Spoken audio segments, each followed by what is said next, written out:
My name is Claire Bennett. I'm 34 years old, and the night my brother laughed at me for being single was the night I stopped defending myself. It was my mother's birthday dinner. We were seated in a private room at an upscale restaurant in Chicago. White tablecloths, dim lighting, expensive wine that my brother insisted on ordering loudly so everyone nearby could hear the price. Ethan has always liked an audience. He was 38, married, to kids, and very aware of it. Across from him sat his wife, Leela, smiling carefully the way she does when she knows something uncomfortable is coming but won't stop it. My mother, Patricia Bennett, sat at the head of the table like she always did, polished, composed, grateful for appearances, and me, single, again. The conversation had been harmless at first: work updates, school recitals, real estate investments, the kind of topics that circle politely until someone decides to turn the spotlight. Ethan swirled his wine and leaned back in his chair. "So, Claire," he said casually, "any prospects? Or are we still enjoying the independent lifestyle?" There was laughter in his tone, not cruel, not sharp, just dismissive. I smiled faintly. "I'm fine, Ethan. That's what you said last year," he replied. Leela let out a small, nervous laugh. My mother cleared her throat. "Claire has always been particular. Particular." The word floated across the table like a diagnosis.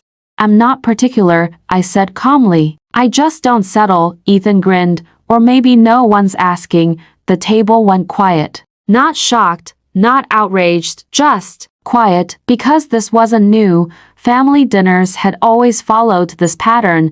Ethan, the golden son, married by 28, father by 30, investor by 35, and me, the accomplished but incomplete daughter, corporate attorney, homeowner, financially independent, but unmarried, which, in my family, translated to lacking. My mother reached for her water glass. "Claire focuses too much on her career."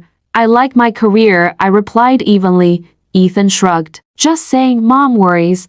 Mom didn't deny it. That was the part that stung, not the joke, not the laugh, the agreement. Ethan leaned forward slightly, lowering his voice as if offering brotherly advice. "You know, Claire, at some point you have to ask yourself what's the common denominator." There it was, the implication. If relationships don't last, it must be you. I could have defended myself, listed the reasons past relationships ended, explained that choosing peace over dysfunction isn't failure, but I didn't, because something else had already happened that night. Something no one at the table knew. Earlier that afternoon, I had received a call from a number I didn't recognize, a law office, regarding my grandmother's estate. The will reading had been postponed for months due to legal structuring. My grandmother, Eleanor Bennett, had passed 6 months ago. She was the only person in my family who never treated my singleness like a flaw. She used to tell me, "Don't marry for approval, Claire. Marry for respect." Ethan had always assumed the estate would be divided in predictable ways. He had helped manage her rental properties for years. He talked openly about eventual transition. Mom nodded along whenever he did. But that afternoon, the attorney had said something specific. "Miss Bennett, your presence is required, not optional, not courtesy, required." Back at the dinner table, Ethan wasn't finished. "You know," he said, raising his glass slightly, "at least if you don't have a husband, you'll always have us." The words were meant to sound comforting. They didn't. They sounded like containment. I set my fork down gently. "I'm not worried about being alone." Ethan smirked. "Everyone says that." My mother placed her hand over his briefly. "That's enough." But she was smiling softly, as if this was harmless teasing, as if it wasn't erosion. I picked up my glass of water and took a slow sip. I didn't argue. I didn't justify. I didn't defend. Because for the first time in my life, I knew something they didn't. 3 days from now, we would all be sitting in a law office downtown. And when the lawyer opened the folder and began reading my grandmother's will, someone's name would be called first, and it wouldn't be Ethan's. before I tell you what happened at the will reading and why my brother's expression changed before the lawyer even finished the first paragraph, tell me something. What time is it where you are right now? And where are you watching from? Because the story didn't start with inheritance, it started with a lifetime of comparison. If you had asked my family growing up who would carry the Bennett name, the answer was always Ethan, not because I wasn't capable, because I wasn't male. The distinction was never said out loud, it didn't need to be. Ethan was 3 years older than me, confident early, loud early, certain early, the kind of boy teachers described as natural leader even when he interrupted everyone in the room. I was the quiet one, not shy, just observant. Ethan got his first car at 17. I got congratulations for being responsible. When he dropped out of business school to pursue opportunities, my mother called him bold. When I turned down a proposal at 29 because something felt wrong, she called me unrealistic. It wasn't cruelty, it was hierarchy, and hierarchy in our family was simple. Marriage meant maturity, children meant legacy, a son meant continuity, everything else was decorative. My grandmother Eleanor had been the exception. She never decorated her opinions. She had built 3 rental properties herself after my grandfather died. She had managed tenants, refinanced loans, and expanded the portfolio while raising 2 children alone. Ethan admired her wealth. I admired her discipline. For years, he accompanied her to meetings with accountants, learned the language of assets, talked about future stewardship as if it were inevitable. I went to law school, not because anyone expected me to, because I wanted leverage in rooms that didn't offer it easily. Grandma used to call me after finals, still single. She would tease, yes, good. Stay that way until someone earns you. She'd laugh, then she'd ask about my cases, never about my dating life. When she passed away, Ethan cried loudly at the funeral. I stood beside my mother while she held onto his arm like he was the only stable thing left. No one noticed that I handled the paperwork. No one noticed I stayed up late reviewing estate notifications. No one noticed I corrected an error in a property filing that would have cost thousands. That was always my role. Quiet competence. At the restaurant, after Ethan's final joke of the evening, he leaned toward me one more time. You know what your real problem is, he said. I met his eyes calmly. What? You think success replaces companionship? I almost smiled. And you think companionship replaces character? Leela stiffened. My mother inhaled sharply. Ethan laughed, still defensive. No, I said softly, just observant. The check arrived. Ethan grabbed it before anyone else could reach. My treat, he announced. It wasn't generosity, it was performance. As we stood to leave, my mother kissed my cheek. You'll find someone, she whispered. As if that was the missing piece, as if that was the inheritance she wished she could guarantee me. 3 days later, I stood outside Hawthorne and Keats law firm, gray building, polished brass lettering, quiet lobby. Ethan arrived with Leela 10 minutes late. Mom came separately. We shook hands with the attorney, Mr. Robert Keats, mid-60s, measured voice, no unnecessary warmth. We were escorted into a conference room, long wooden table, 4 leather chairs, a single thick folder placed precisely in the center. Ethan glanced at it with familiarity. I assume this will be straightforward, he said lightly. Mr. Keats didn't smile. We'll begin shortly. I sat down across from my brother. He looked relaxed, confident, certain, as if the narrative of his life had already been written, and I watched him carefully because I knew something he didn't. Grandma had visited me 2 months before she died, alone, no announcements, no witnesses. She had sat at my kitchen table and asked me one question, Claire, if I leave something complicated behind, will you handle it without emotion? I had looked at her steadily. Yes. She nodded once. Good. At the time, I didn't understand the weight of that exchange. Now I did. Mr. Keats opened the folder, cleared his throat, and said the first line that shifted everything in the room. Under the direction of Eleanor Bennett, Primary stewardship of the Bennett Properties Trust is hereby assigned to Ethan. Leaned forward. My mother clasped her hands. Leila smiled faintly. And then the lawyer said my name, Claire Bennett. The room went silent. Not confused, not gradual, instant. Before I tell you what my brother said in the next 10 seconds and why my mother's reaction hurt more than his, I want you to think about something. If your entire life you were told you were secondary, how would it feel to be named first? For a second, I thought I had misheard it, not because it was unclear, because it was unexpected, even to me. Claire Bennett. The words hung in the air like something fragile and dangerous at the same time. Ethan blinked once, then twice. Excuse me, he said, leaning forward as if proximity would change what he'd heard. Mr. Keats adjusted his glasses calmly. Primary stewardship of the Bennett Properties Trust is assigned to Claire Bennett, effective immediately upon probate finalization. Leila's smile disappeared. My mother turned toward me slowly, not proud, not surprised, concerned. As an oversight? Ethan asked quickly. Or shared management? Mr. Keats flipped a page. Full legal authority and decision-making power. Silence. The kind that presses against your ears. Ethan let out a short laugh. That doesn't make sense. Mr. Keats didn't engage. Instead, he continued reading. The trust includes 3 residential rental properties, 2 commercial units, and associated liquid assets held in diversified accounts. Ethan's posture shifted. He wasn't laughing anymore. I managed those properties with Grandma for years, he said. There must be a mistake. There is no mistake, Mr. Keats replied evenly. This document was revised 6 months prior to her passing. 6 months. My mind traced backward. That was shortly after her visit to my townhouse.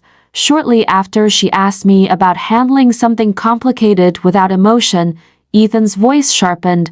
Revised how? Previously, Mr. Keats said carefully, the properties were to be divided equally. However, the final amendment designates Claire Bennett as sole trustee and controlling party. My mother's hand flew to her chest. Why? She whispered. That question didn't feel curious, it felt accusatory. I kept my face steady. Mr. Keats turned another page. There is an attached letter from Mrs. Bennett explaining her decision. Ethan crossed his arms tightly. Read it. The lawyer nodded. He unfolded a single sheet of paper and began, to my family. If you are hearing this, then I am no longer there to explain it myself. I have spent my life building these properties carefully, not just for income, but for independence. I want them managed by someone who understands that independence does not require validation. Ethan's jaw tightened. My mother's eyes flicked to me. The lawyer continued. Ethan, you are capable, but you have often equated control with entitlement. That worries me. Ethan inhaled sharply. That's not. Mr. Keats raised a hand slightly. I will finish reading. Silence again.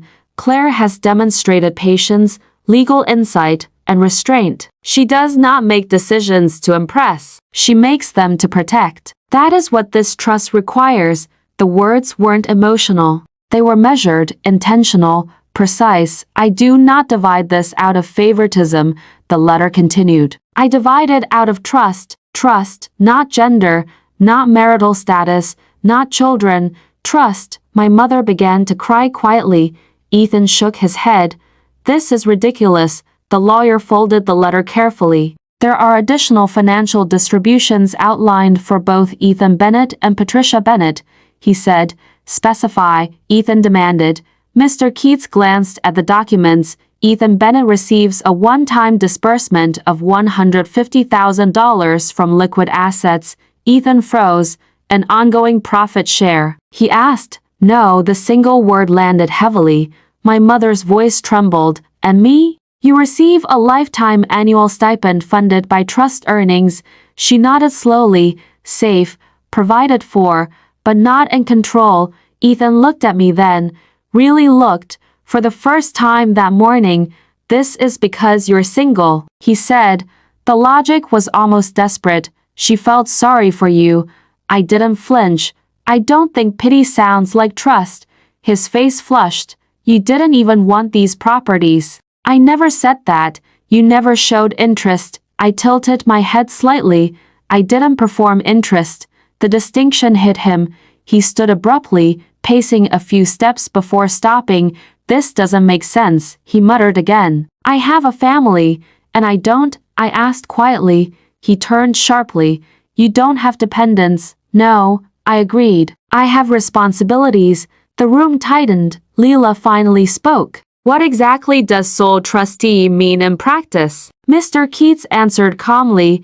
It means Claire Bennett has full discretion over property management, sale decisions, reinvestment strategies, and trust amendments. Ethan stared at me. So you can sell them? Yes. You can cut me out? Yes. The honesty was clean, unapologetic. He looked like someone who had just realized the ground wasn't guaranteed beneath him. My mother wiped her tears. Eleanor always favored strong personalities. She said faintly. I almost smiled. She favored strong boundaries. I corrected. Ethan laughed bitterly. So that's it. You win? This wasn't a game, but he needed it to be one. I wasn't competing, I said. That's convenient. No, I replied. It's accurate. The lawyer closed the folder. Do you have any procedural questions? Ethan didn't answer. He was still looking at me like he was trying to recalibrate the entire story of his life. The golden son, the married one, the one with heirs, the one who assumed continuity, and now, the one without control.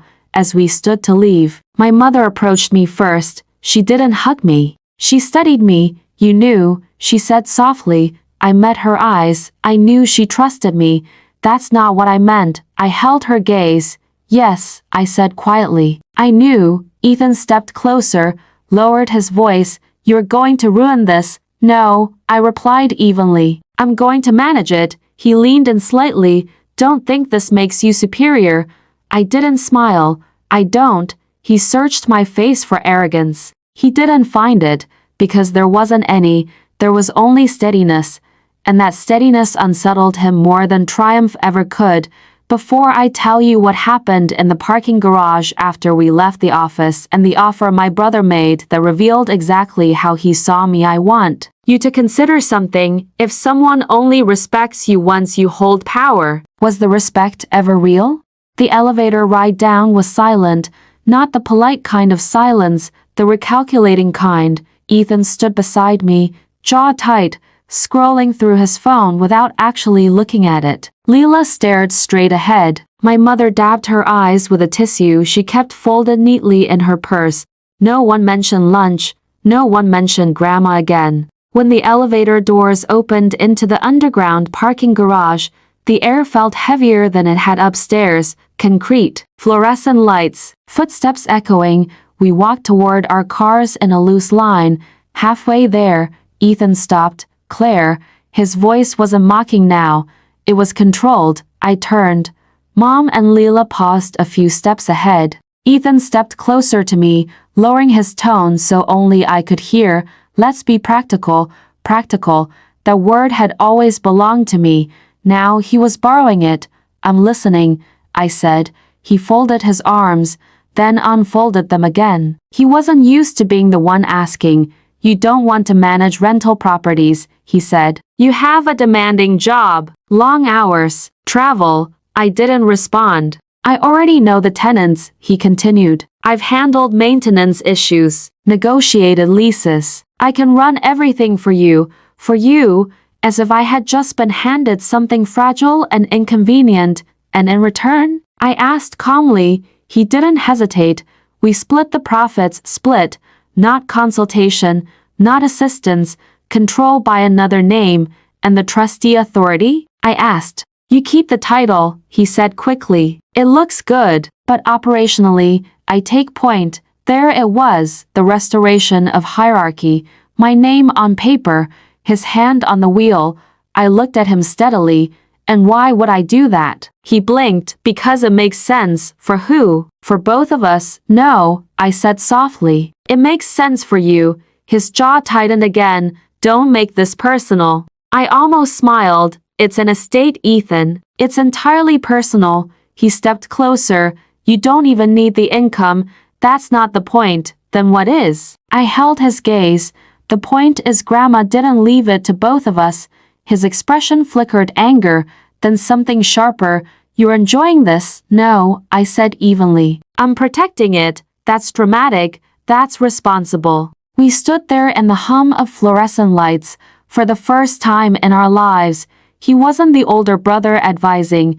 He was the one negotiating from below. You know what this looks like? He asked quietly. What? Like she chose you because you have nothing else. There it was. The final swing. If he couldn't question my competence, he'd question my worth. I let the words settle instead of rejecting them immediately. Is that what you think? I asked. He hesitated. Yes, the honesty was almost refreshing. I nodded slowly. Then you misunderstood her. He exhaled sharply. You're going to mess this up. No, I said calmly. I'm going to review every lease, every expense, and every vendor contract before making any decisions. You don't trust me. I tilted my head slightly. Did she? The question hit harder than I intended. He stepped back. That's unfair, is it? He looked toward Mom and Leela, then back at me. Fine, he said tightly. Run it yourself. But don't expect me to bail you out when it collapses. I won't. That answer surprised him. He had expected hesitation, dependency. Instead, he got certainty. Mom approached then, sensing the tension. Everything all right? She asked. Yes, Ethan said quickly. We're fine, I added.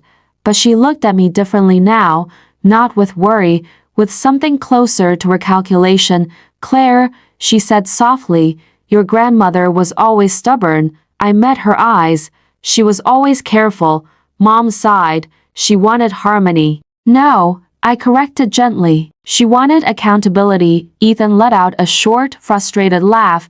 You're turning this into a philosophy lecture. No, I replied. I'm turning it into management.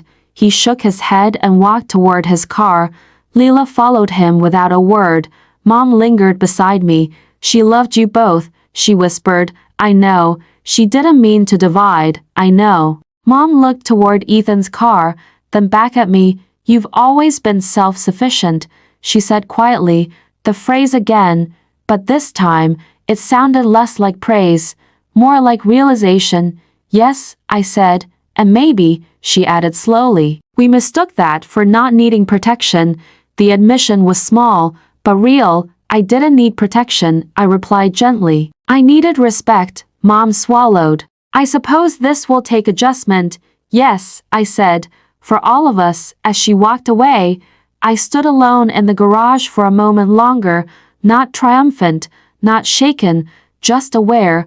For years, Ethan had joked about me being single, incomplete, behind, but standing there, holding the keys to something substantial, not just financially, but structurally. I realized something quietly powerful. Marriage hadn't secured his position, children hadn't guaranteed his authority, performance hadn't ensured trust, consistency had.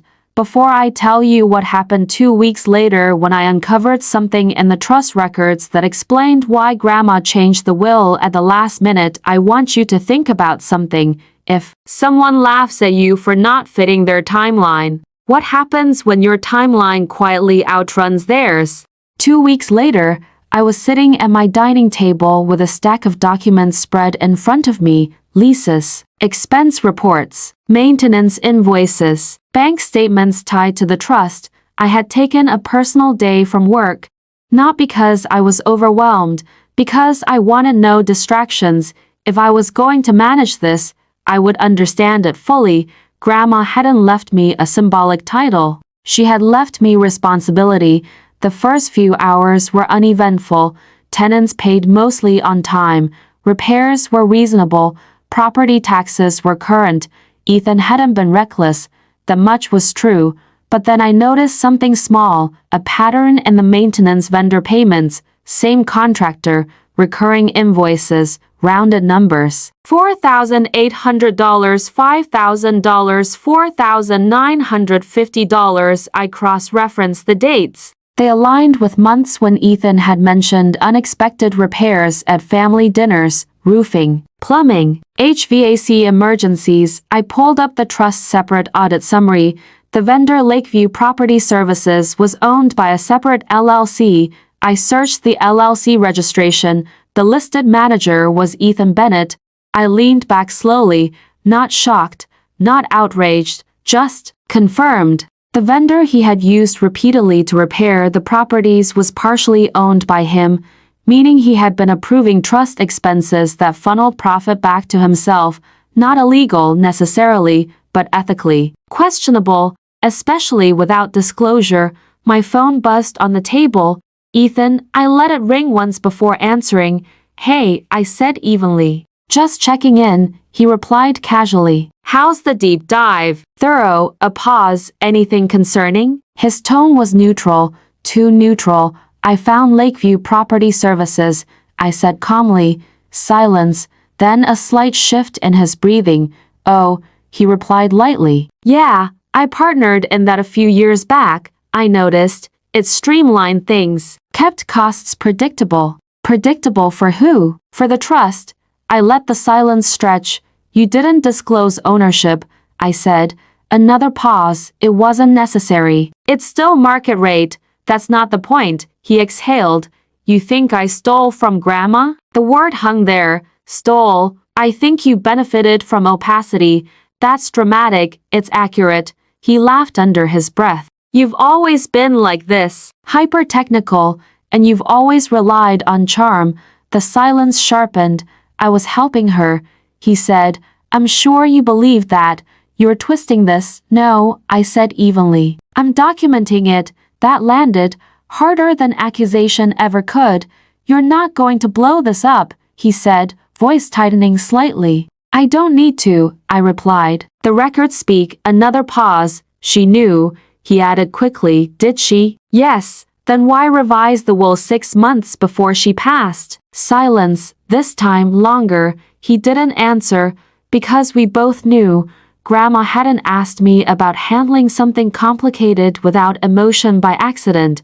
She had noticed, maybe not everything, but enough. You're overreacting, Ethan muttered. I'm restructuring vendor contracts, I said calmly. Effective immediately. You can't just I can.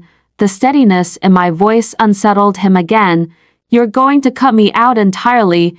I'm going to eliminate conflicts of interest. That's what you call it. That's what it is. His tone shifted from defensive to irritated. You're making this personal. I'm making it transparent. Silence. Then he said something softer. You've always thought you were better. That one wasn't about money. It was about comparison. No, I said quietly. I just didn't need validation. And I do? Yes. The word came out before I softened it. Silence again. Not hostile. Just exposed. You're punishing me, he said finally. No, I replied. I'm protecting what she built. The call ended without resolution, but something fundamental had shifted. Not just power, perspective. For years, Ethan had joked about me being single, incomplete, behind schedule, but sitting there, reviewing contracts and restructuring financial flows. I realized something clearly. He had built his identity on visible milestones, marriage, children, assets, but he had relied on assumption that legacy followed tradition, assumption that son meant successor, assumption that I was optional. Grandma hadn't corrected him loudly, she had corrected him legally. 2 days later, I received an email from Mr. Keats. Subject, Addendum Clarification. Attached was a scanned note from my grandmother's final meeting with the firm. One line stood out. Claire sees clearly when others are distracted by applause. I stared at that sentence for a long time.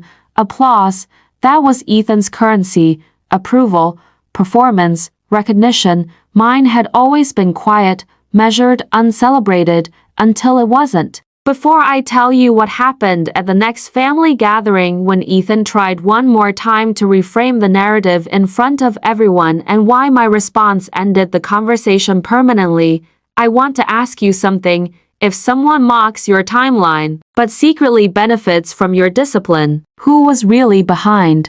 The next family gathering was small, just Sunday dinner at my mother's house, roast chicken, green beans. The same dining table where Ethan had once leaned back and asked me what the common denominator was in my failed relationships. This time, the energy was different. Not warm, not hostile, watchful. Word travels quickly in families, even when no one says anything directly. Leela greeted me politely but cautiously. My mother hugged me longer than usual. Ethan stood near the kitchen island, hands in his pockets, posture relaxed in a way that felt practiced. We sat down, plates passed. Small talk filled the first 15 minutes. Work, school, weather. No one mentioned the trust. Not at first. Then my mother asked lightly, "How are the properties doing?" There it was. The opening. I answered calmly, "Stable." I refinanced one loan to reduce overhead. Switched vendors onto buildings. Ethan's fork paused mid-air. Switched vendors? He asked. Yes. He smiled thinly, already making changes. Yes. Leela looked between us. Mom took a sip of water. Well, Ethan said casually, I suppose when you don't have a family to focus on, you have time for things like that. The joke. There it was again. Different tone. Same implication. Silence fell over the table, but this time, it wasn't automatic agreement, it was anticipation. I didn't rush. I set my fork down gently, looked at him directly. Do you think I have less responsibility because I'm single? He shrugged. Just different priorities. Managing 6 income-generating properties is a priority. He smirked slightly, sure. But it's not the same as raising children. My mother shifted uncomfortably. Leela stared at her plate. I kept my voice steady. You're right, I said. He blinked. I'm not raising children. Silence. I'm preserving generational wealth. The words weren't sharp, they were factual. He leaned back. So dramatic. No, I said calmly. Just accurate. He laughed lightly, but it lacked confidence. Relax, Claire. I'm kidding, I know. Then why are you so serious? Because seriousness builds things that jokes assume. But I didn't say it like that. I said, because words shape perception. He rolled his eyes. There you go. Lawyer mode, always, I replied. That landed differently than he expected. Mom finally spoke. Ethan, she said gently, maybe enough. He looked at her, surprised. I'm not attacking her. No, she said softly. But you keep measuring her. The table went quiet again. This time, it wasn't about inheritance. It was about recognition. Ethan frowned slightly. I'm not measuring. Yes, you are, Mom said. The admission surprised all of us, even her. You measure her by marriage, she continued. By children. By timing, she swallowed, and maybe I did too. The room shifted. Ethan looked between us. This is ridiculous. No, I said calmly. It's overdue. He stared at me. Fine. Congratulations. You're the responsible one. The chosen one. There was bitterness in his tone, but also something else, fatigue. I didn't ask to be chosen, I said. You benefited. Yes. And you're okay with that? Yes. The simplicity unsettled him. You don't feel guilty? For managing what was entrusted to me. He didn't answer, because guilt wasn't the right word. Control was. I'm not competing with you, I said quietly. You say that, he muttered. I'm not. Silence. Then I added softly but clearly. I don't need to win. The sentence changed the temperature of the room, because for years, the assumption had been that I was behind, late, incomplete, but sitting there, financially independent, legally empowered, emotionally steady. I realized something quietly profound. I had never been racing him. He had been racing an audience. Marriage hadn't validated him, children hadn't secured him, and control hadn't guaranteed him trust. Grandma hadn't chosen me because I was single. She had chosen me because I was stable, not emotionally reactive, not applause-driven, stable. Ethan looked down at his plate. For the first time in years, he didn't have another joke. Dinner continued. Conversation shifted, but something fundamental had changed, not because I inherited properties, because I stopped shrinking when compared. Later that night, as I drove home, my phone buzzed. A text from Ethan. I didn't realize you felt measured. I stared at the message for a moment, then replied. I didn't realize you felt threatened. 3 dots appeared, then disappeared, no reply. And that was fine, because this story was never about money. It was about identity, about how families assign value, about how being single can be framed as lacking, until the lawyer says your name, and suddenly, silence follows. So tell me if someone mocked you for not following their timeline, and one day, the room shifted in your favor. Would you gloat, or would you simply stand steady? Because sometimes the most powerful revenge isn't loud, it's calm, and sometimes, the person who looked behind was quietly building something no one else noticed until it was written in ink. Would you have handled it the same way?